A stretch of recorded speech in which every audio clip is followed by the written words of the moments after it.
Depuis quelques semaines, on a commencé une série sur le Saint-Esprit. C'est la troisième personne de la Trinité, c'est la manifestation de Dieu dans une autre forme, le Saint-Esprit. Et depuis quelques semaines, on en parle. Et là, on est en train d'avancer tout doucement vers la fin de cette série. Le contexte, c'est le contexte d'un groupe de gens qui se réunissaient, mais ils n'avaient jamais entendu parler du Saint-Esprit. Dans Actes chapitre 19, à partir du verset 1, il est dit « Pendant qu'Apollos était à Corinthe, Paul arriva à Éphèse. Après avoir traversé les hautes provinces de l'Asie, il rencontra quelques disciples. Et leur dit, « Avez-vous reçu le Saint-Esprit lorsque vous avez cru ?» Ils lui répondirent, « Nous n'avons même pas entendu parler d'un Saint-Esprit. » Et ça, c'est vraiment quelque chose de dramatique. Ils se réunissaient, ils avaient entendu parler de Jésus, ils se réunissaient parce qu'ils avaient cru en Jésus, mais ils n'avaient jamais entendu parler du Saint-Esprit. Et ce qui fait qu'ils sont restés, ils étaient juste un groupe de 7 personnes, ils se réunissaient entre eux. Et ça, c'est le drame de beaucoup de chrétiens qui ont donné leur vie au Seigneur, mais n'ont jamais entendu parler du Saint-Esprit. Mais ils continuent leur vie, et c'est ça. Et là, il n'y avait rien qui se passait. Ils vivaient juste entre eux. Rien qui se passait. Et l'apôtre Paul dit non, non, non, non. Il faut que vous rencontriez le Saint-Esprit. Il faut que vous ayez une expérience avec l'Esprit de Dieu. Et ce matin, je veux te dire, mon frère, ma soeur, ami, toi qui es ici, toi qui as donné ta vie à Jésus, tu as besoin d'expérimenter la vie avec l'Esprit. Si la Bible le dit, il faut le vivre. Et je crois que c'est quelque chose d'important. Moi, je crois que la vie chrétienne, ce n'est pas juste de venir à l'église. Quelqu'un le savait? La vie chrétienne, ce n'est pas juste de venir dimanche après dimanche, semaine après semaine à l'église.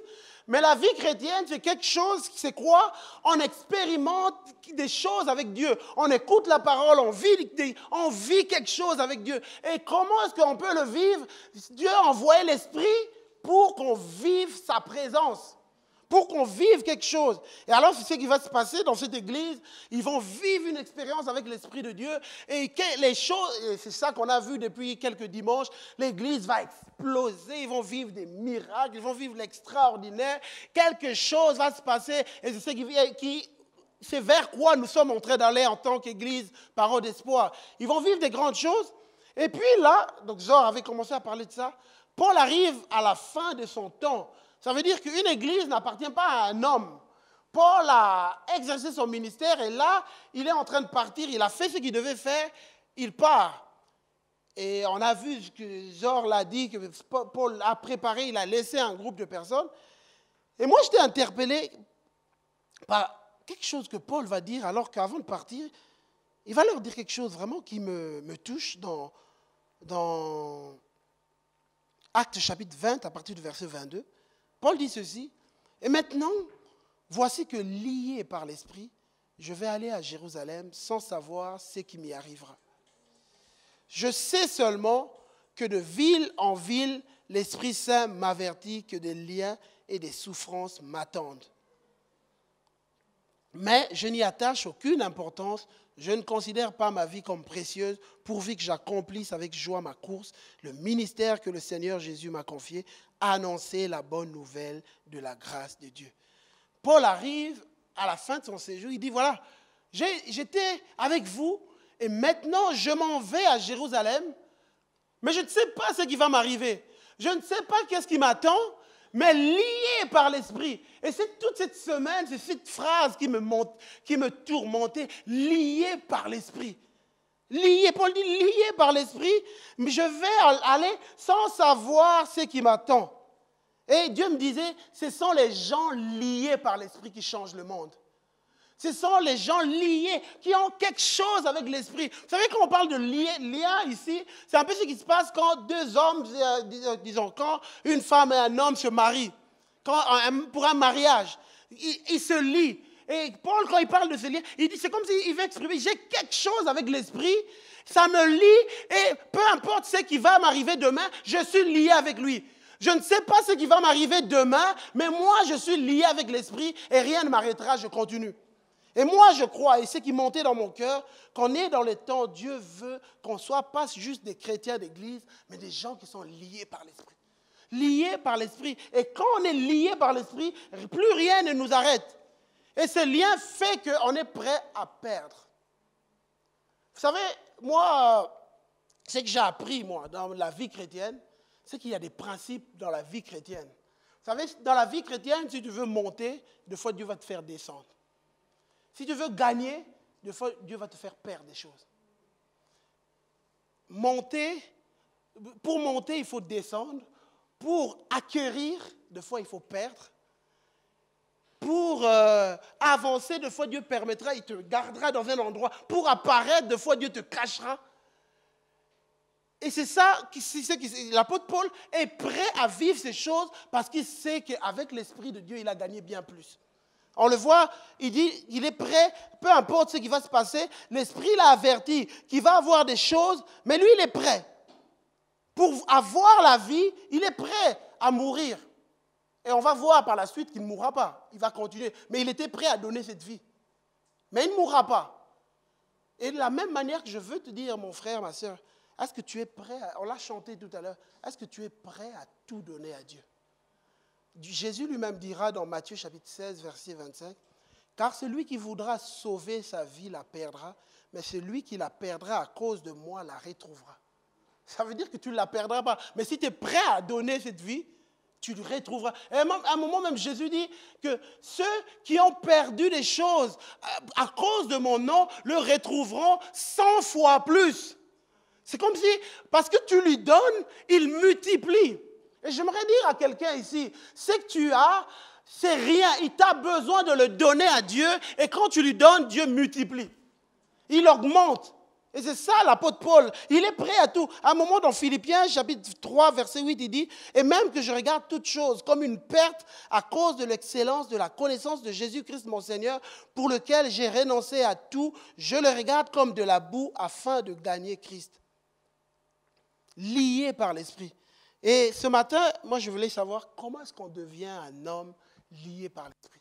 Comment est-ce qu'on peut entretenir une relation qui fait que moi, je suis prêt à vivre tout pour Dieu, je suis prêt à tout lui donner. Qu'est-ce qui fait? J'aimerais vous dire que pour devenir ce Paul-là, pour vivre ça, il y a deux choses. Il faut laisser l'Esprit de Dieu faire son œuvre en nous. Et l'œuvre que l'Esprit fait en nous, donc il fait deux choses. Il fait une œuvre en nous et il fait une œuvre au travers de nous. Et c'est ça que je vais voir ce matin, mes 2 points. Et mes 2 points, en fait, j'ai été inspiré par la vie de Jésus en regardant dans les évangiles. Jésus, c'est ce qu'il a vécu. Dans Luc chapitre 4, on voit un moment, la Bible dit, « Jésus, rempli du Saint-Esprit, revint du Jourdain et fut conduit par l'Esprit dans le désert. » Waouh! Jésus, rempli du Saint-Esprit, fut conduit par l'Esprit dans le désert. Et ce que Dieu me disait cette semaine, il est possible que tu sois rempli de l'Esprit, inondé par l'Esprit et que tu te retrouves dans un endroit de manque. Le désert, c'est quoi? Le désert, c'est un endroit où on manque de tout. Et la Bible dit, Jésus, rempli de l'Esprit, fut conduit par l'Esprit dans le désert. Et ce qui montait dans mon cœur, pour devenir un homme qui est lié par l'Esprit, l'Esprit de foi te conduira dans des endroits où il te manque quelque chose pour faire son œuvre en toi.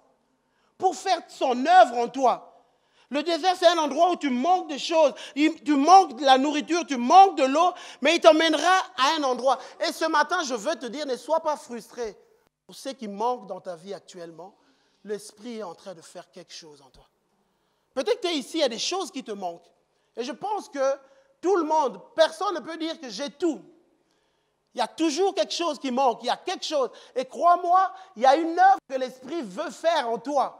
Il veut t'emmener à un endroit. Il veut faire quelque chose dans ta vie, il veut faire quelque chose. Et moi, quand je lis l'histoire de Jésus, ce qui ressort, il y a 3 choses qui ressortent dans l'expérience de Jésus. C'est que dans le désert, c'est comme si l'Esprit voulait montrer qu'il y a des priorités. Établir les priorités en nous. Changer nos motivations intérieures, conduire dans la maturité.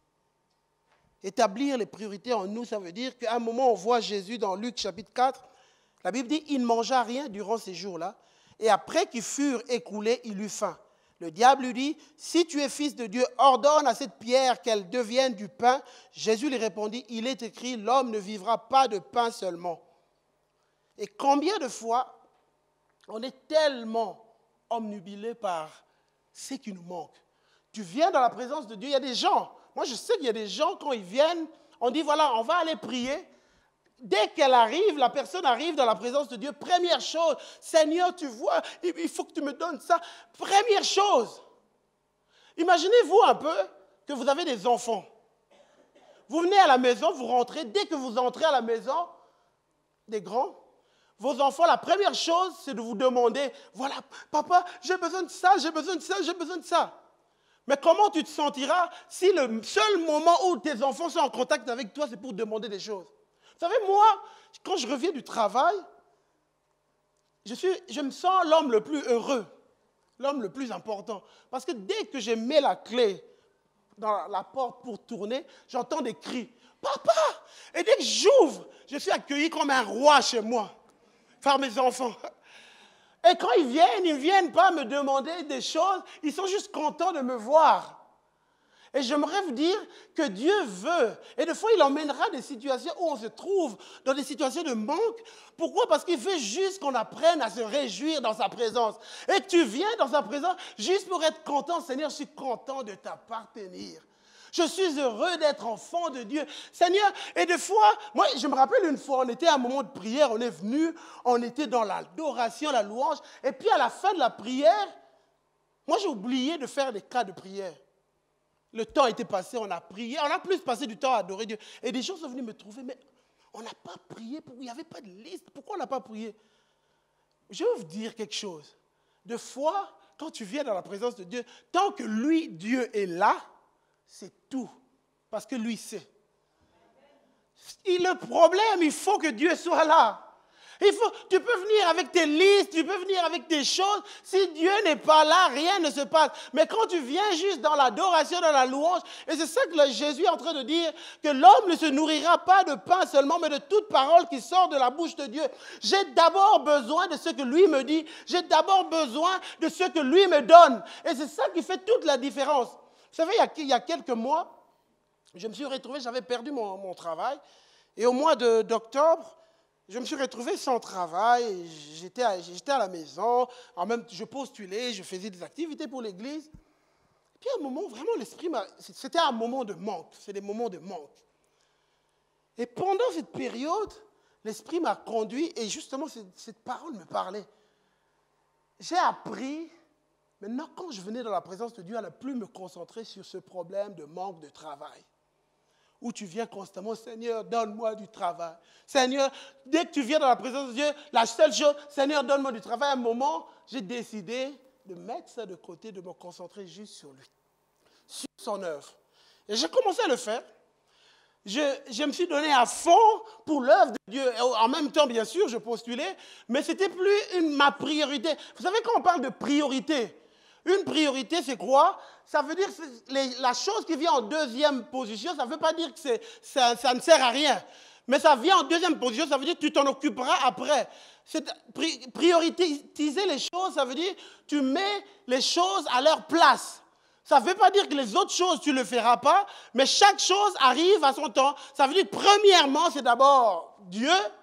Deuxièmement, il y a le reste. Troisièmement, il y a le reste. Et c'est comme quand tu es dans ton travail et qu'à un moment, tu as beaucoup de travail. À un moment, tu dois prioriser les choses. Parce que quand tu ne priorises pas, tu fais tout en désordre. Mais quand tu mets chaque chose à sa place, ça veut dire que toutes les choses, à la fin de la journée, tu le feras. Mais tu auras commencé par le plus important et tu termineras par le moins important. Et dans nos vies, c'est ce qui doit se passer. D'abord Dieu. Et quand lui est là, le reste vient. Et c'est ce qui s'est passé dans ma vie. J'ai d'abord lui d'abord. Et puis au mois de novembre, on m'a appelé. On m'appelle pour un entretien. Je vais pour l'entretien, je passe l'entretien. Et après, je reviens chez moi, plus de nouvelles. Silence radio. Moi, premièrement, Dieu. Je continue, j'avance. On ne m'appelle pas. Décembre, il n'y a rien. Tu te poses des questions. En même temps, tu regardes ton compte. Qu'est-ce qui se passe? Mais en même temps, priorité, Dieu. Janvier, on m'appelle. Voilà, vous pouvez venir commencer. Venez signer. Le 15, le 9, je signe. Le 15, je commence. Et là, j'ai dépassé ma période d'essai. Et voilà, Dieu a été fidèle. Juste pour dire, d'abord Dieu. D'abord Dieu. Et ça, c'est vers ça que l'Esprit veut nous emmener. L'Esprit veut nous emmener. Et quand l'apôtre Paul dit, lié par l'Esprit, parce que d'abord ma priorité, c'est Dieu. Je suis lié par lui. C'est d'abord lui ma priorité. Et ce matin, je veux te dire, c'est quoi ta priorité? C'est quoi ta priorité dans la vie? C'est quoi? Si ta priorité, c'est d'abord ton mari, et que Dieu, c'est après, je veux te dire, ton couple peut être en danger. Si ta priorité, c'est d'abord ta femme, et que tu mets Dieu après, ton couple peut se retrouver en danger. Si ta priorité, c'est tes enfants, quand tes enfants auront des problèmes, tu ne sauras pas les aider. Il faut d'abord que la priorité soit Dieu. Parce que vous savez, quand Dieu est d'abord la priorité, tu sauras t'occuper de ton couple. Quand Dieu est d'abord la priorité, tu sauras t'occuper de tes enfants. Quand Dieu est d'abord la priorité, tu sauras t'occuper de tes activités dans l'église. Les activités dans l'église, et souvent, je veux juste dire quelque chose. Quand je parle de Dieu d'abord, je ne parle pas de ton activité à l'église. Je parle de ta relation avec Dieu. De ta relation avec Dieu. Ça vient en premier avant les activités. De la même manière, moi je vous dis, ma relation avec Dieu vient avant le fait de prêcher. C'est d'abord lui, ma relation avec lui. Quand je viens dans la présence vers Dieu, je viens d'abord pour écouter ce que Dieu a à dire pour ma vie, pas pour préparer un message. Quand je viens écouter Dieu, je ne viens pas écouter Dieu d'abord pour avoir une prédication, pour prêcher les gens. Je viens d'abord pour savoir qu'est-ce que Dieu a à me dire pour ma vie. D'abord moi et lui, c'est d'abord lui et moi. Qui vient en premier dans ta vie? Est-ce ton travail? Et tellement de gens, et j'aimerais vraiment le dire, il y a des gens, moi je ressens la tristesse du cœur de Dieu. Beaucoup de gens négligent leur vie de prière. Beaucoup de gens négligent. Le matin, tu te réveilles, tu es pressé, tu vas au travail parce que tu as établi tes priorités. Et tu arrives à la fin de la journée, tu n'as même pas eu de contact avec Dieu. Et là, je peux te dire, tu peux toi-même dire qu'est-ce qui est prioritaire dans ta vie. Les choses prioritaires, c'est ça qu'on fait en premier. Ce qui est prioritaire, c'est ça que tu feras en premier. Peu importe que tu sois pris ou pas, peu importe les activités, c'est d'abord ça que tu feras. Qu'est-ce que tu fais d'abord en premier? Lié par l'Esprit. Jésus lui-même dira dans Matthieu chapitre 6, verset 33, « Cherchez premièrement le royaume et la justice de Dieu. Toutes ces choses vous seront données par-dessus tout. » Un homme lié par l'Esprit, sa priorité, c'est d'abord Dieu. Ses besoins passent en dernier. Disons en dernier, par la suite. C'est d'abord Dieu. Changer nos motivations intérieures. On voit à un moment, le diable l'ayant élevé, la Bible dit dans Luc chapitre 4, lui montra en un instant tous les royaumes de la terre, lui dit, je te donnerai toute cette puissance et la gloire de ce royaume, car elle m'a été donnée, je la donne à qui je veux. Si donc tu te prosternes devant moi, elle sera toute à toi. Jésus lui répondit, il est écrit, tu adoreras le Seigneur ton Dieu, tu le serviras lui seul. Et ici, Dieu me parlait, me disait, ça concerne les motivations. C'est les motivations.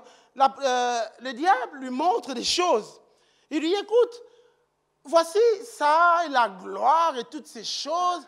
Si tu le fais, si tu me sers, si tu te prosternes devant moi, moi je vais te donner ces choses. Et peut-être qu'il y a des gens, quand vous voyez cette tentation, vous ne vous sentez pas concerné. Je vais vous dire qu'il est possible que vous soyez concerné. Comment? Chaque fois que vous faites des choses et que votre seule motivation est d'être vu, chaque fois que vous faites des choses, votre seule motivation est d'être apprécié. Chaque fois que vous faites des choses, votre seule motivation est de recevoir la reconnaissance des gens. Chaque fois que vous faites ces choses pour recevoir la gloire des gens, la reconnaissance, sachez-moi, vous ne servez plus Dieu, c'est l'ennemi que vous servez. Ça, c'est vrai. Et c'est ce que Dieu me disait. Dès l'instant, même quand tu sers Dieu, même quand tu prêches, que ton but est que les gens, que quand tu prêches, tu te tiens devant Dieu, ton but est que les gens viennent te dire, Christian, tu as bien prêché, c'était bien. Dès l'instant où ça devient ta motivation, tu ne sers plus Dieu. Tu ne sers plus Dieu, c'est l'ennemi que tu sers. Tu ne te rends même plus compte, à ce moment-là, tu t'es prosterné devant l'ennemi. Et je crois qu'il faut vraiment qu'on fasse attention.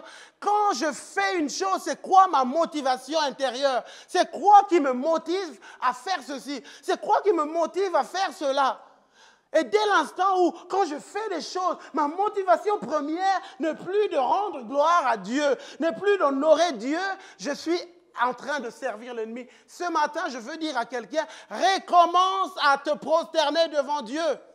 C'est lui seul qui mérite la louange, c'est lui seul. Quand je fais tout ce que je dois faire, c'est d'abord pour le rendre gloire, pour le servir, pour lui. Peu importe ce que les gens, que je reçoive des remerciements ou pas, je m'en fous, c'est d'abord Dieu. C'est d'abord Dieu. Et ça, c'est quelque chose qu'on doit revenir. Et l'ennemi piège tellement beaucoup de gens. Quand tu élèves la voix dans l'église et que tu pries, le but, c'est quoi? C'est quoi les motivations de ton cœur? Que les gens disent, waouh, elle prie bien, il prie bien. Ou tes motivations, c'est juste servir Dieu et donner gloire à Dieu. Quand tu parles, quand tu t'exprimes, quand tu fais quelque chose, quand tu fais du bien aux gens, c'est quoi ton but? C'est quoi tes motivations? Et vous savez, vous n'avez pas besoin de me dire. De toutes les façons, c'est entre vous et Dieu. Chacun, un jour, aura à rendre des comptes devant Dieu. Nous nous retrouverons tous, chacun, de manière individuelle devant Dieu et nous rendrons compte de nos actes. Et si toi, tu fais tes actes, tout ce que tu fais, en apparence, ça peut être bien. En apparence, ça peut être apprécié, mais si ton seul but est que les gens te remercient, ton seul but est que les gens disent « Waouh !» Si c'est ça ton but, alors là, tu as tout perdu. Et moi, je crois que c'est vraiment quelque chose d'important. Je le dis pour moi, je le dis pour chacun d'entre nous. C'est important de nous remettre en question dans la présence de Dieu et c'est ça qui nous fait avancer. C'est ça qui fait qu'on se devienne des gens, des hommes et des femmes liés par Dieu, attachés à Dieu et qui sont prêts à tout et que rien n'arrête, qui avancent. Vous savez, des fois, Dieu peut vous cacher exprès juste pour enlever ces mauvaises motivations en vous. Des fois, Dieu peut faire exprès que les gens ne voient pas ce que vous êtes en train de faire. Vous faites des choses, mais comment les gens ne me remarquent pas? Tout ce que je fais, mais personne ne me remarque. Dieu fait exprès, juste pour confronter les motivations de ton cœur. Juste pour le faire. Et des fois, Dieu, justement, il nous conduit dans le désert juste pour travailler nos motivations.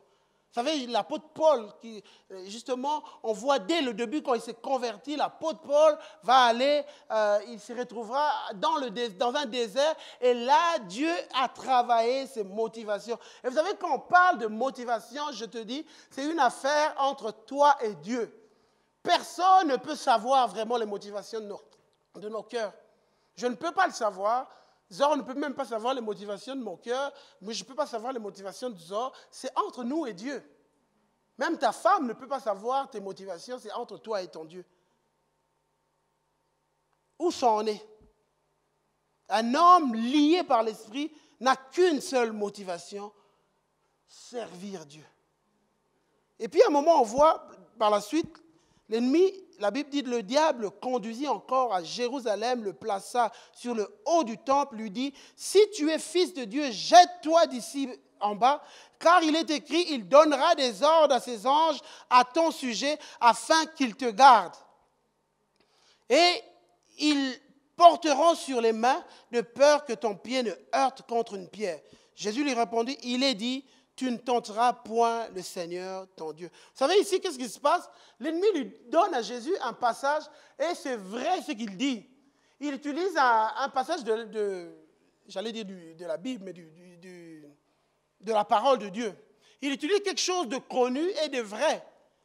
Juste, le problème, c'est qu'il enlève de son contexte. Comme on dit souvent, une parole qui est enlevée de son contexte, c'est un prétexte. Donc, il enlève de son contexte et il conduit à l'erreur. Et pendant que moi je lisais ça, Dieu me disait, l'Esprit de Dieu, justement, la Bible dit que l'Esprit nous conduira dans toute la vérité. Dans toute la vérité. Le but, il faut faire attention juste d'isoler des paroles. Mais par contre, quand tu cherches à creuser, à aller plus loin, tu acquiers la maturité et tu sais ce qu'il faut faire et ce qu'il ne faut pas faire. Ici, le diable, qu'est-ce qu'il veut pousser Jésus? Juste à voir un passage de la Bible et à faire n'importe quoi parce que le passage dit ceci. Mais par contre, quand nous nous laissons conduire dans toute la vérité de Dieu, nous arriverons à discerner ce qui est bon et ce qui est mauvais.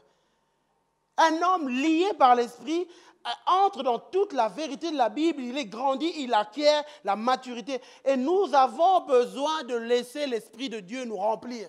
Tu as besoin de laisser l'Esprit de Dieu te remplir et peu importe l'endroit où il te conduira, apprends à acquérir. Apprends les leçons que Dieu veut que tu apprennes. Il faut apprendre. Et quand tu l'apprends, tu grandis. Vous savez, il y a un prophète Osée qui dira ceci. C'est pourquoi, voici, je veux la tirer et la conduire au désert. Je parlerai à son cœur. C'est souvent dans les endroits de manque, dans les endroits où on manque quelque chose que Dieu veut s'adresser à notre cœur. À cet endroit où quelque chose te manque, à cet endroit où tu attends quelque chose de Dieu, Dieu t'attire là, dans cet endroit, parce qu'il veut s'adresser à ton cœur. Alors le deuxième point, son œuvre au travers de nous. Juste quand Jésus finit le désert, dans le chapitre 4, il est dit ceci, Luc chapitre 4, verset 14, Jésus, revêtu de la puissance de l'Esprit, retournant en Galilée, sa renommée s'est répandue dans tout le pays d'alentour. Il enseignait dans les synagogues et il était glorifié de tous.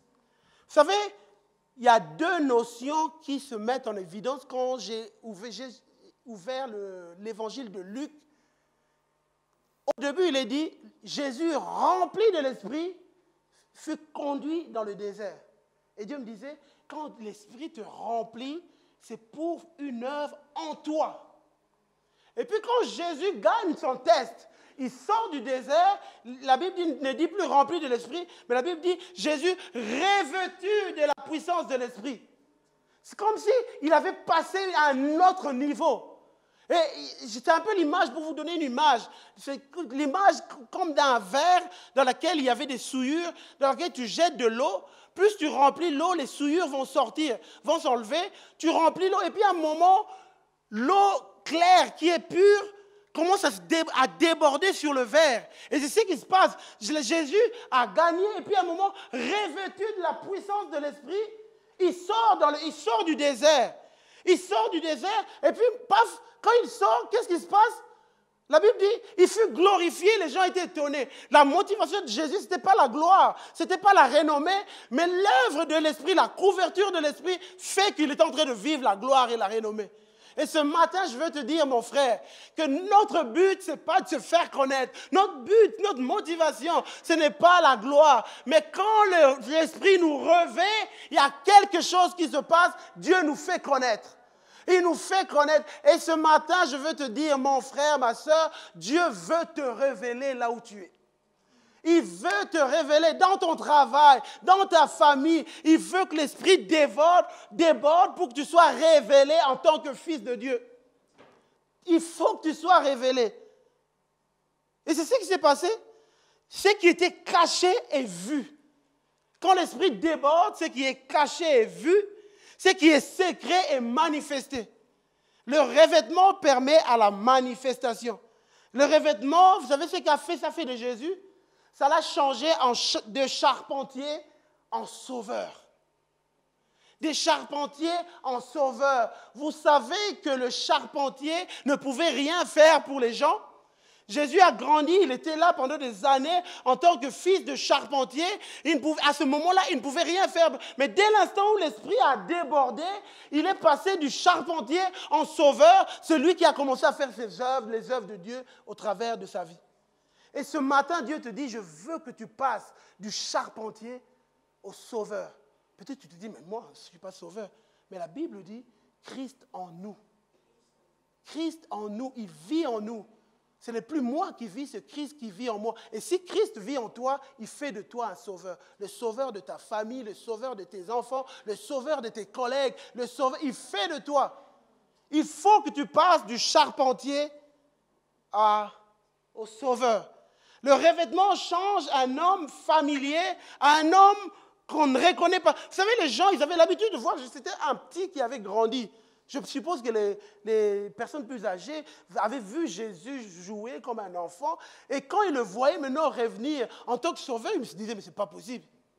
C'est pas possible. Ce petit-là, on l'a vu grandir. Et il était... Mais il y en a qui avaient du mal à croire, mais c'était le petit-là. Mais il avait changé de dimension. Ce n'était plus le petit qui avait grandi, c'était devenu le sauveur. Et ce matin, je veux te dire, tu ne te rends pas compte de qui Dieu veut faire de toi. Dans Luc chapitre 24, verset 22, il est dit, « Et tous lui rendaient témoignage. Ils étaient étonnés des paroles de grâce qui sortaient de sa bouche. Ils disaient, n'est-ce pas le fils de Joseph ?» Moi, je disais, mais ce n'est pas possible. Et je sais qu'il va arriver. Si vous laissez l'Esprit de Dieu déborder en vous, c'est ce qui va arriver. Vous irez parler à des gens vous diront, mais ce n'est pas possible. N'est-ce pas ce gars? N'est-ce pas toi? Moi, je me rappelle au début, quand je me suis converti, des fois, j'allais chez des amis, j'allais les évangéliser. Il y a des amis qui riaient, me disaient, c'est pas possible. Et un de mes amis a commencé à rire. Il me dit, tu me fais rire. En plus, le sérieux que tu prends, ça me fait rire juste. Ça me fait rire. Mais ça me fait rire.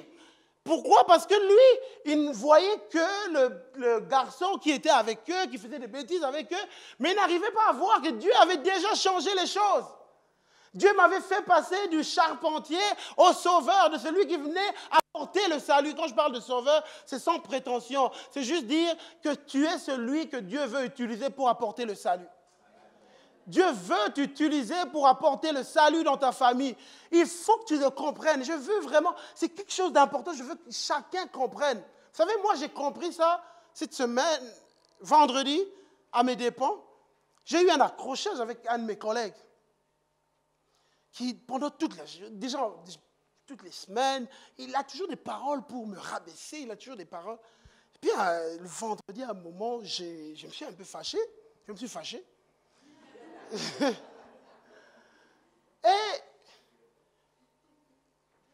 Et après, quand je rentrais, j'étais dans le train, j'étais mal.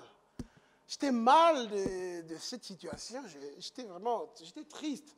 J'étais triste. Je me dis, oh, Christian, tu n'aurais pas dû te fâcher. Tu aurais dû seulement... Et pendant que je suis rentré, j'étais en train de prier. Et Dieu m'a conduit. J'étais allé chez Hervé, mon beau-frère. Et puis à un moment, on a commencé, j'en parlais à ma belle-sœur, la femme d'Hervé. Et puis on a commencé à prier. Pendant que j'étais en train de prier, il y a quelque chose qui s'est passé en moi. Pendant que je priais, l'être spirituel en moi s'est levé. Paf, j'ai commencé à prier pour le gars. Et tout d'un coup, j'ai réalisé que le gars avait besoin de salut. Et j'ai commencé à prier pour son salut. Et là, Dieu m'a fait comprendre, Christian, passe de l'étape du charpentier au sauveur.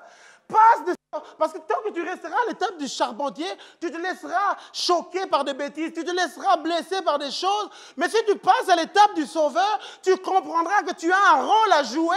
Tu dois amener le salut dans ce gars. Tu dois communiquer quelque chose. Et là, j'ai prié différemment pour lui. L'être spirituel s'était levé. Ce n'était plus le Christian qui se sentait blessé. C'était un autre homme. Un autre homme. C'est ça pour dire qu'on a besoin d'aller dans la présence de Dieu. On a besoin d'aller.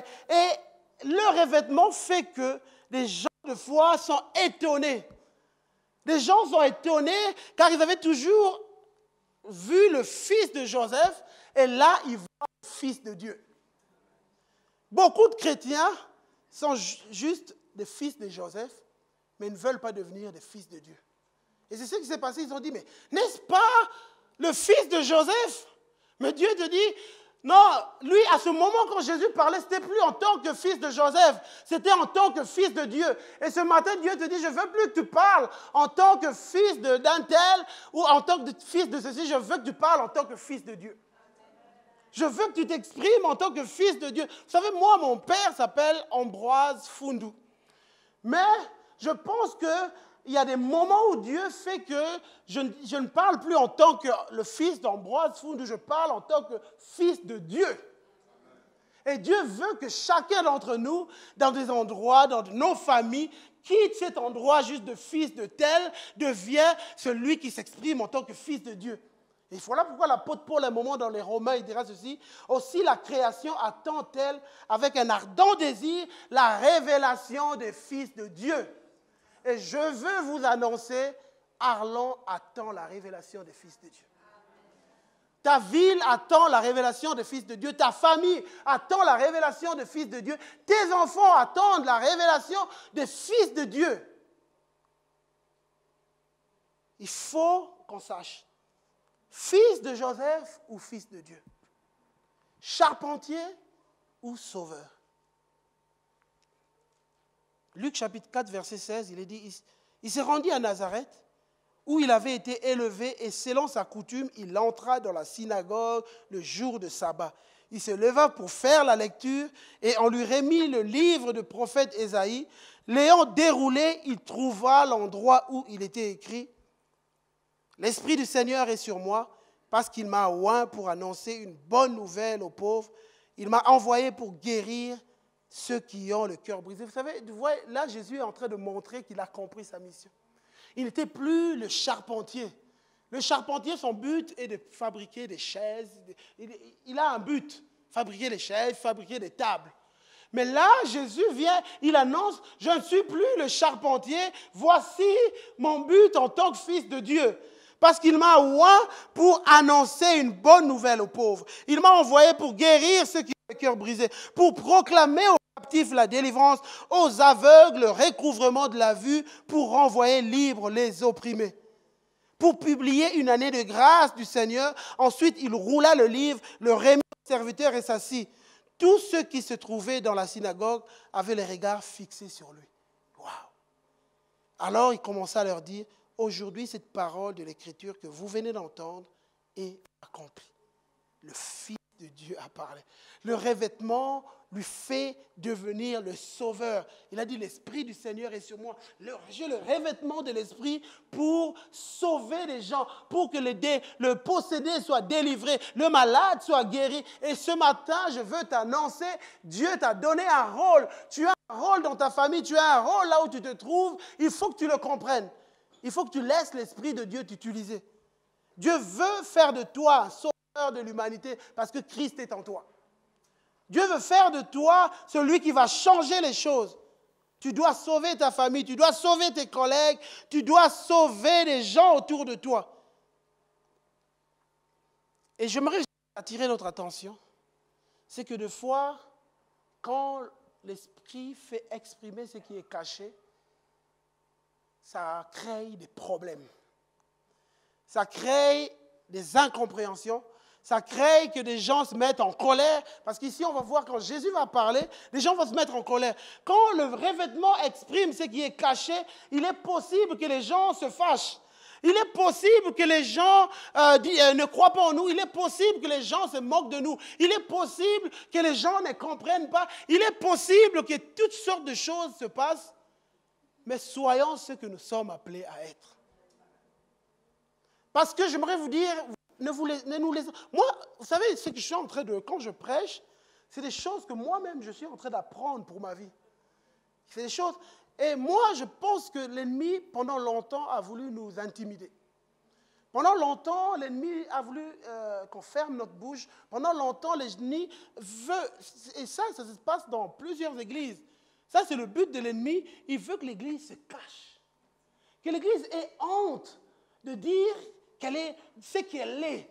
Que l'Église ait peur d'exprimer ce qu'elle est. Et pourtant, on voit à la télé, des gens n'ont pas honte d'exprimer des laideurs, toutes sortes de choses, mais ils l'expriment avec fierté. Et nous, on a reçu la vie Jésus, des fois on a honte de l'exprimer. Si je le dis, c'est parce que moi-même qui vous parle, il y a des moments où j'ai eu honte de parler, j'ai eu honte de le faire. Et moi, ce jour-ci, vraiment, l'Esprit est en train de me parler, de m'échanger pendant longtemps. Mais pourtant, allumez la télé, vous allez voir. Les gens dans le monde n'ont pas honte d'exprimer ce qu'ils sont, d'exprimer ce qui se passe en eux. Ils n'ont pas honte de dire des choses. Tu vas voir même quelqu'un qui va aller chez un médium ou quoi que ce soit, n'aura pas honte de le dire. Voilà, il l'a fait. Mais les chrétiens auront honte de dire, dimanche j'ai été à l'église, aura honte. Mais le gars qui va chez un médium, moi j'ai eu des collègues qui me parlaient, ah mais là, il y avait une de mes collègues qui avait des problèmes, son copain l'avait quitté et elle avait besoin de comprendre. Et elle m'a dit, je vais aller chez le médium. J'essaie de lui dire, non, écoute, n'y va pas. Elle est allée. Elle est allée. Malgré tout ce que j'ai dit. Elle est allée.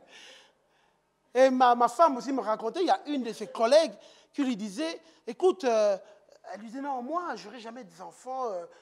Ma femme lui disait, mais pourquoi tu dis ça? Mais pourquoi tu dis ça? Moi, ça n'ira jamais dans ma vie. Mais non, parce qu'on me l'avait dit. Hein. On me l'avait dit. On me l'avait dit. Ma femme disait, mais qui te l'avait dit? Non, il y avait une femme. Et vous savez, elle était allée voir un médium et elle n'a pas honte de le dire, elle le dit. Et je disais, ma femme, mais qu'est-ce que tu lui as dit? Qu'est-ce que tu lui as dit? Qu'est-ce que tu lui as dit? Et on a besoin de changer les choses. Il faut que les choses changent. Il faut, et j'aimerais te dire, mon frère, ma soeur, sache que tu as un rôle à jouer. Tu as un rôle à jouer dans ton travail. Tu as un rôle à jouer là où tu te trouves. Le but, on n'est pas en train de dire de faire de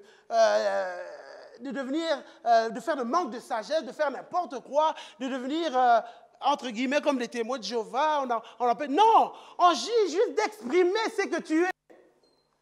D'exprimer ce que tu es, ça veut dire que quand je suis avec un collègue à un moment, je suis moi-même. Et quand je suis moi-même, qui je suis? Un fils de Dieu. Quand je suis moi-même. Donc, ça veut dire que quand je me tiens avec un gars avec qui je vais manger, à un moment, je suis moi-même. Et qui je suis, fils de Dieu, et donc il va le voir, et ce que je suis va le changer. Et ce matin, Dieu veut te parler, Dieu veut te changer, Dieu te dit, tu as une responsabilité. Ne t'inquiète pas quand les gens vont se lever, vont se moquer, parce que vous savez pourquoi, qu'est-ce qui se passe? C'est que l'ennemi déteste ce que vous êtes. Il y a un ennemi qui existe, c'est biblique. Le diable.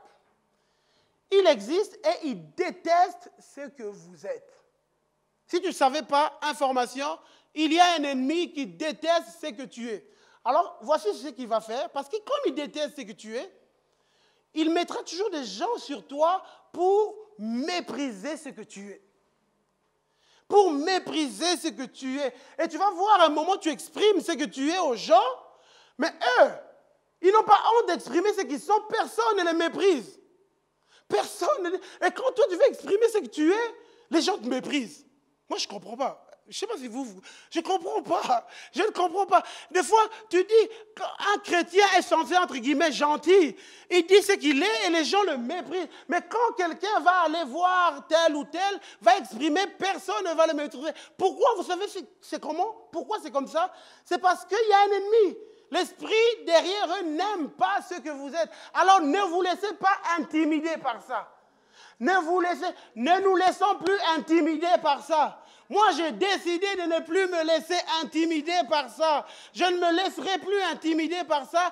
Je vais être ce que je suis et je finirai par marcher sur l'ennemi qui est en face de moi. Et je déclare que les gens autour de moi vont changer.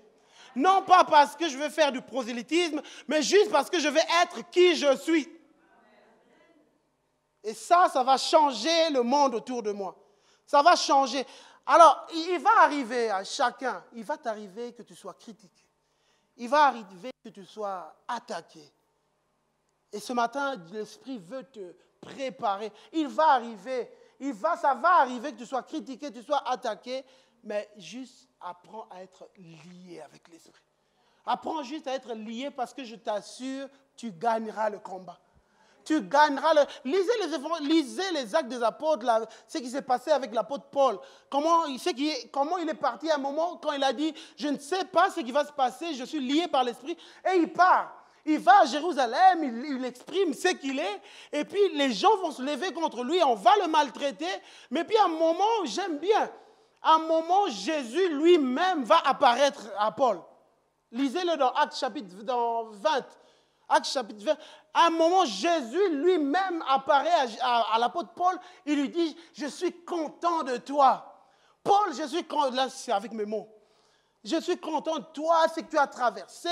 Moi, je suis avec toi. Écoute, tu vas encore aller à Rome. Je serai avec toi. Et ce matin, Dieu te dit aussi à toi, je suis content que tu sois mon fils, je veux marcher avec toi, tu vas exprimer Dieu, tu vas m'exprimer là où tu es, je serai avec toi. Dieu te le dit. Sois juste lié avec l'Esprit. Apparaître en tant que fils de Joseph va nous éviter les problèmes. Si tu es juste fils de Joseph, ça va t'éviter les problèmes. Apparaître en tant que fils de Dieu, ça va nous emmener des fois des problèmes, des critiques. Mais ça va nous permettre de sauver les gens. Le fils de Joseph ne sauvera personne. Apparaître comme fils de Joseph t'évitera des problèmes, mais tu ne sauveras personne. Ça t'évitera des critiques, mais tu ne sauveras personne. Ça t'évitera que les gens t'attaquent, mais tu ne sauveras personne. Mais apparaître en tant que fils de Dieu t'amènera des fois des critiques, mais tu sauveras des gens. Tu sauveras des gens, tu changeras des vies des gens, tu bouleverseras les vies des gens. Et ce matin, qu'est-ce que tu décides d'être? Qu'est-ce que tu décides d'être? Qu'est-ce que tu décides? Que veux-tu être? Veux-tu être juste le charpentier ou veux-tu être le sauveur? Veux-tu être fils de Joseph simplement ou veux-tu être fils de Dieu? Qui veux-tu exprimer? On voit dans Luc, à un moment, quand les gens se sont fâchés contre Jésus, ils furent tous remplis de colère dans la synagogue. Lorsqu'ils entendirent ces choses, et s'étant levés, ils le chassèrent de la ville, le menèrent jusqu'au sommet de la montagne sur laquelle leur ville était bâtie, afin de le précipiter en bas. Mais Jésus, passant au milieu d'eux, s'en alla. Peu importe ce que les gens qui vont se lever contre toi, Dieu te fera toujours sortir d'affaire. Peu importe les attaques des gens, peu importe, Dieu te fera toujours sortir d'affaire. Passe, ne laisse pas l'amertume te tuer, ne laisse pas la colère te tuer, ne laisse pas les paroles des gens te faire mourir. Vous savez, moi je vais vous dire quelque chose.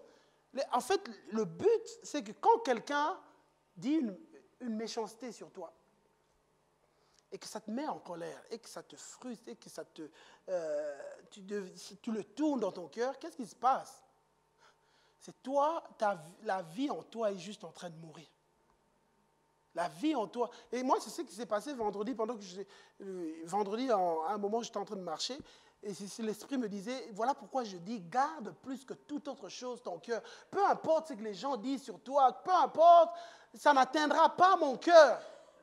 Peu importe les critiques, peu importe ce que les gens disent, j'ai décidé, ça n'atteindra pas mon cœur. Parce que dès l'instant où ça atteint ton cœur, tu es en train de mourir. Et quand on voit qu'ils prennent Jésus pour le précipiter, pour le faire mourir, c'est ça qui se passe quand l'ennemi utilise des gens pour t'attaquer, pour te blesser, pour tellement de choses. Le but était de te faire mourir. Ça veut dire, comment tu vas mourir? Ce n'est pas physique, la mort. Ça veut dire que tu vas être tellement meurtri, tu vas être tellement triste. Oh, mais on a dit ça sur moi. Vraiment, je suis déçu. Pourquoi les gens sont comme ça? Moi, je ne ferai plus ça. Pourquoi? Allez, puis tu es meurtri, ton cœur est blessé. Et puis finalement, la vie s'arrête en toi. La vie s'arrête. Mais apprends à protéger plus que tout ton cœur. Apprends à protéger ton cœur. Tu es fils de Dieu. Dieu a une mission pour toi. Tu dois influencer les gens. Ne laisse pas la vie mourir en toi. Parce que dès l'instant où la vie meurt en toi, tu ne pourras plus changer de vie de gens. Ne laisse personne faire mourir les choses en toi. Ne laisse personne te tuer. Ne laisse pas, ni ton conjoint, ni qui que ce soit, ne laisse personne te blesser. Ne laisse personne. Ne laisse personne, on peut être blessé, ça peut arriver, mais ne laisse personne faire mourir la vie en toi. Dès l'instant où tu vois, va dans la présence de Dieu. Dès l'instant où tu vois l'amertume entrer, va dans la présence de Dieu et laisse l'Esprit de Dieu t'utiliser. Laisse l'Esprit de Dieu t'utiliser. Donc ce matin, Dieu te dit, sois rempli de l'Esprit. Comprends la motivation, les motivations de ton cœur. Mets Dieu en premier. Grandis dans la présence de Dieu. Et laisse l'Esprit te couvrir et te manifester. Tu vas voir, Dieu va t'utiliser puissamment. On va venir dans la présence de Dieu. Se mettre dans la présence de Dieu. Je demanderai aux musiciens de s'approcher pendant que Zor va prier, selon que l'Esprit va le conduire.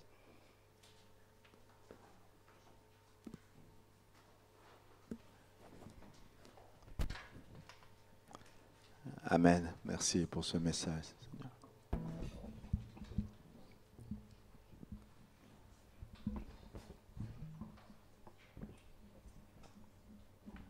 Alléluia.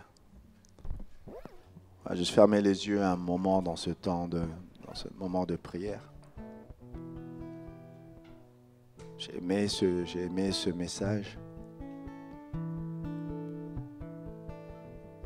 J'ai aimé quand le Seigneur nous fait passer d'une dimension à une autre. Quand le Seigneur, la Bible nous dit que Jésus, rempli du Saint-Esprit, fut conduit dans le désert. Et il est sorti du désert revêtu de la puissance du Saint-Esprit. Et là, ce n'était plus du tout le fils du charpentier, c'était le Fils de Dieu. Pendant que Christian parlait, je me disais, waouh, la transition s'est faite dans un désert. La transition s'est faite dans un lieu de manque, dans un lieu où il manquait des choses. Et lorsque Jésus a été rempli du Saint-Esprit après son baptême, l'étape suivante était un désert, un lieu où il manquait des choses. Et dans son message, Christian a donné des clés pour ne pas mourir dans le désert. Des clés, il y en a peut-être d'autres, mais le Saint-Esprit l'a conduit ce matin à nous dire certaines clés. Y a-t-il des gens ce matin qui ont besoin de revoir leurs priorités? Y a-t-il ce genre de gens ce matin qui ont besoin de dire, Seigneur, pendant quelques années, mes priorités ont changé. Je t'aime toujours, tu le sais, Seigneur. Je t'aime, tu le sais. Mais ma priorité n'est plus la même. Ma priorité a changé. Tu es toujours dans mon cœur quelque part, mais tu n'es plus le premier dans mon cœur, Seigneur. Ma priorité n'est plus la même. Il fut un temps, je t'aimais. Et tu étais tout pour moi. Et maintenant, mes priorités ne sont plus les mêmes. Ce matin, le Seigneur t'appelle à rétablir la priorité. Tu es peut-être en train de traverser un désert et le Seigneur te dit, à la fin du désert, il y aura un moment de revêtement. Mais pour sortir de ce désert, rétablis les priorités dans ta vie. Et tu es en train de courir pour chercher de l'argent. Et tu es en train de courir pour ta famille. C'est bien tout cela, mais le Seigneur dit recherchez premièrement.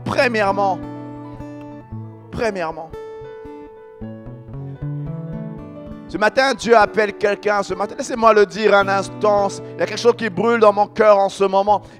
Dieu appelle quelqu'un à rétablir les priorités dans ta vie. Laisse Dieu être Dieu dans ta vie. Remets-le à la première place. Notre clé que Christian a donnée ce matin,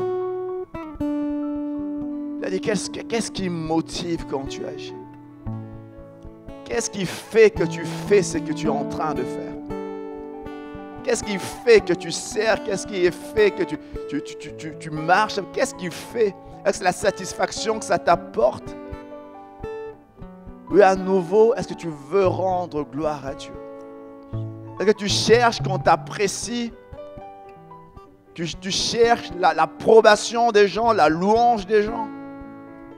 Que cherches-tu en faisant ce que tu fais, même si personne ne le voit? Le Seigneur connaît les motivations exactes de ton cœur. Il sait pourquoi tu fais telle chose. Il sait exactement qu'est-ce qui fait que tu fais ce que tu es en train de faire. Et ce matin, nous voulons réaliser que la gloire doit revenir au Seigneur. Et pour d'autres, ce n'est pas le diable qu'ils sont en train d'adorer sur leur propre personne qu'ils adorent.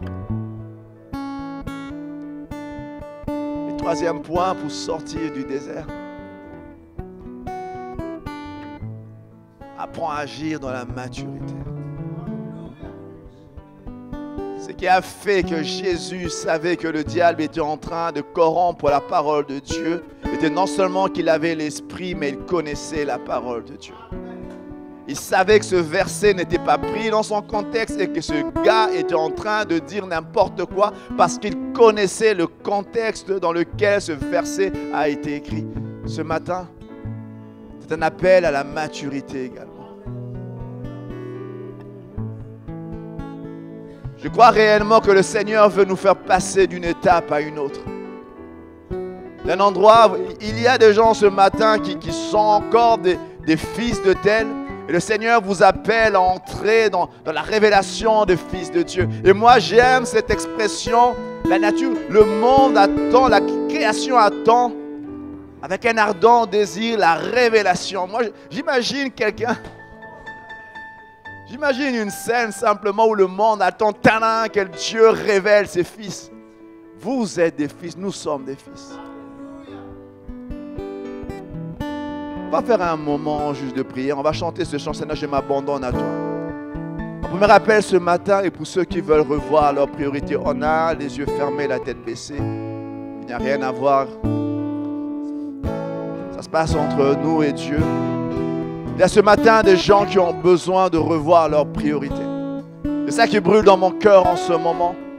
Des gens qui veulent dire, Seigneur, je t'aime, tu le sais. Mais ce matin, je veux te remettre, te donner la première place dans ma vie. Je veux que tu redeviennes à nouveau le Seigneur de ma vie.